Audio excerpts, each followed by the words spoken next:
Hallelujah. प्रभु यीशु मसीह के पाक और पवित्र नाम में आप सबको जय मसीह की। आज का सुसमाचार हम सब के लिए जो प्रभु की ओर से आया है,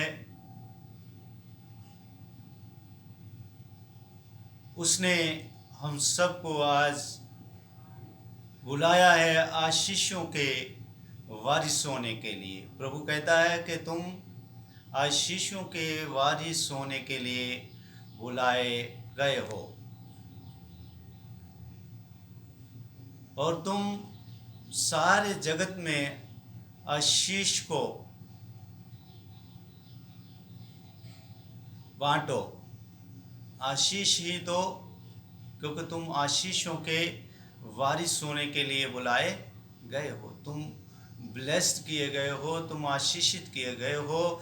तुम्हारे पास आशीष के अलावा और कुछ है ही नहीं। आशीषें ही आशीषें हैं। अगर किसी से कोई भिखारी कुर्ता मांगे, जूता मांगे,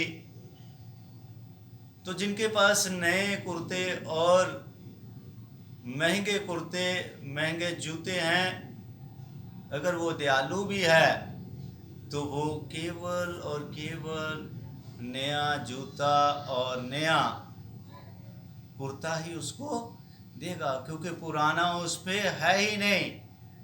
और प्रभु यीशु मसीह में हमारे अंदर से पुराना जीवन जाता रहा है, होना वाला, कमी घटी वाला, फटे हुए वाला, बदहाल वाला जीवन जो है वो जाता रहा है। हमें नवा जीवन मिला है जो आशीषों से भरा हुआ है। इसलिए आप ब्लेसिंग दें। और आज की जो ब्लेसिंग कैसे देनी है और कैसे प्रभु को प्रसन्न करना है, क्योंकि प्रभु कहता है जो आज और ब्लेसिंग लेना चाहते हैं वो उसकी ब्लेसिंग को रिसीव करें, उसके वचन को रिसीव करें। क्योंकि प्रभु कहता है कि मैं अपनी प्रसन्नता के समय तुम्हें आशीष दूंगा। आज प्रभु को प्रसन्न करिए, उसको वचन को ग्रहण करने के द्वारा, उसकी प्रार्थनाएं लोगों तक पहुंचाने के द्वारा। प्रभु का जो वचन है आज हमें मिला, वो हम पढ़ेंगे पहला पत्रस और उसका 3 अध्याय, उसकी 8 आयत से लेकर हम पढ़ेंगे। अतः सब के सब एक मन और कृपामय और भाईचारे के प्रीति रखने वाले और करुणामय और नरम बनो। प्रभु को प्रसन्न करने का क्या तरीका है कि हम भाईचारे से, मेल मिलाप से प्रीति रखने वाले हो जाएं और हम नरम दिल हो जाएं।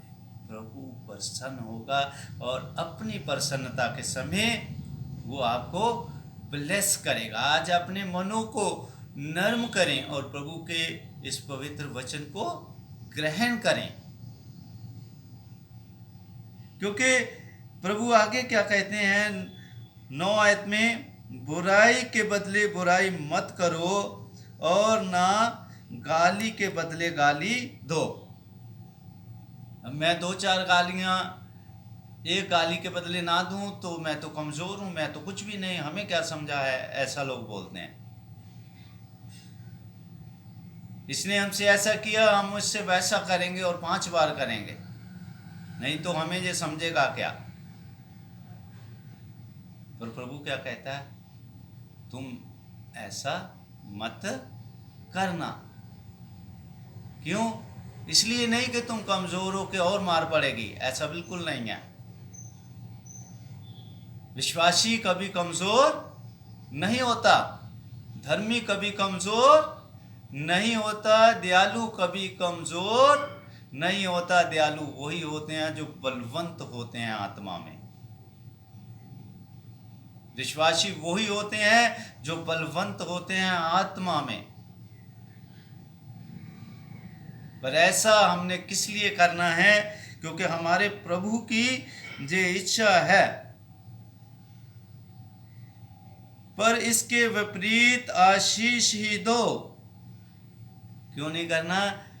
क्या करना है? इसके विपरीत आशीष देनी है, क्योंकि तुम आशीषों के वारिस होने के लिए बुलाए गए हो। आज प्रभु आपको शराब के काबिल नहीं बनाना चाहता, शराब को तोड़ना चाहता है, बंधनों को तोड़ना चाहता है और आपको आशीष देना चाहता है। अब जब आपके पास नया जीवन ही है, आशीष ही है, शांति ही है, प्यार ही मिल गया है प्रभु का, तो आप प्यार और आशीष ही तो दोगे। और प्रभु कहता है मैं अपना आत्मा, अपना प्यार तुम्हें देता हूँ, तुम उन्हें आशीष ही दो, मैं आशीषों से तुम्हें भर रहा हूँ। जैसे दाऊद कहता है मेरा प्याला उमड़ रहा है। आज प्रभु आपको आशीषों से भरना चाहता है और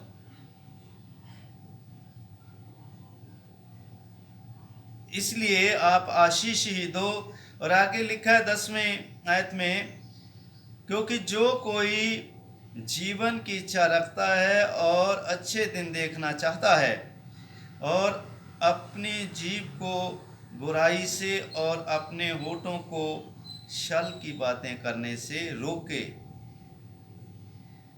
वह बुराई का साथ छोड़े और भलाई ही करे। वह मेल मिलाप को ढूंढे और उसके यत्न में रहे, क्योंकि प्रभु की आंखें धर्मियों पर लगी रहती हैं और उसके कान उन्हीं की विनती की ओर लगे रहते हैं, परंतु प्रभु बुराई करने वालों के विमुख रहता है। जब प्रभु विमुख हो जाता है तो इस्राएलियों के जीवन में हार आई, अपमान आया, गुलामी आई, अकाल आए, बीमारियां आई और वो जब तक रही जब तक उन्होंने दोबारा तौबा ना की। आज प्रभु आपको आशीष देना चाहता है। इस वचन को रिसीव करें, इसके अनुसार अपने घर घराने में, अपने परिवार में मेल मिलाप रखें, लालच को छोड़ें, स्वार्थ में से निकलें और प्रभु की इच्छा को पूरी करें और उसकी ब्लेसिंग से भर जाएं। अपने आप को लालच से, बदी से, हर बुराइयों से खाली करें। आज प्रभु आपको आत्मिक वरदानों से भरना जा रहा है, चंगाइयों से भरना जा रहा है। उदासियों को निकालिए, प्रभु के जॉय से भर जाइए, उसकी प्रसन्नता से भर जाइए। विश्वास करिए, प्रभु आज आपसे प्रसन्न है, आपके विश्वास के द्वारा। उसको विश्वास के अलावा किसी तरीके से प्रसन्न नहीं किया जाता। आज विश्वास करो इस वचन पे और इसे विश्वास से ग्रहण करो, विश्वास से इस प्रार्थना को ग्रहण करो और बीमारों तक पहुंचाओ और प्रभु को प्रसन्न करो। और प्रभु कहता है मैं अपनी प्रसन्नता के समय तुम्हें आशीष दूंगा। आज आप आशीषित होने के लिए चुन ले गए।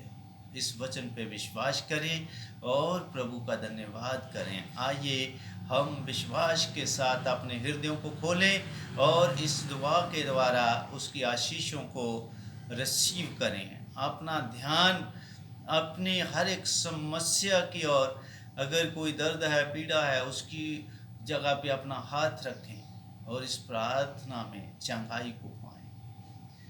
आज अपने हर एक गुनाह को ना कह दें और प्रभु के नाम से छुटकारा पाएं। हर बुरी आदत को ना कह दें और प्रभु के नाम में सामर्थ पाएं। उससे बड़ा बल कहीं पे भी नहीं है। आइए दुआ करें। प्रभु यीशु, आपका धन्यवाद हो, आप हमारी प्रार्थनाओं को सुनते हो। आज आपने वादा किया है कि जो मांगोगे वो तुम्हें दिया जाएगा। हम आज दुआ करते हैं प्यारे परमेश्वर, तमाम उन लोगों के लिए जो आज इस वचन को सुन रहे हैं प्यारे परमेश्वर, उनके जीवनों में तेरा छुटकारा आए और वे तेरे वारिस हो करके तेरे सच्चे गवाह बन के खड़े हो जाएं प्यारे परमेश्वर। प्रभु जी, उन चंगाइयों के द्वारा जो तू आज इन्हें देगा प्यारे परमेश्वर।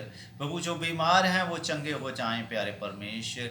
जो कमी घटी में जी रहे हैं उन पे आकाश के झरोखे खोल के ब्लेसिंग दे।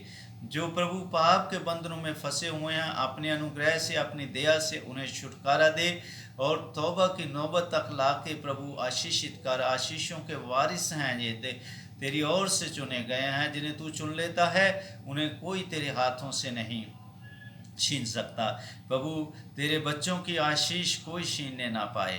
ये तेरी बरकतों से भर जाएं, तेरी आशीषों से भर जाएं प्यारे परमेश्वर। तेरे वचन से भरपूर हो जाएं और एक बादल बन जाए, बादल पिता परमेश्वर विश्वासियों का और आशीषित हो पाए हुए लोगों का, तेरे गवाहों का एक बड़ा बादल बन जाए जो इस धरती पे इस छाया का रूप करे।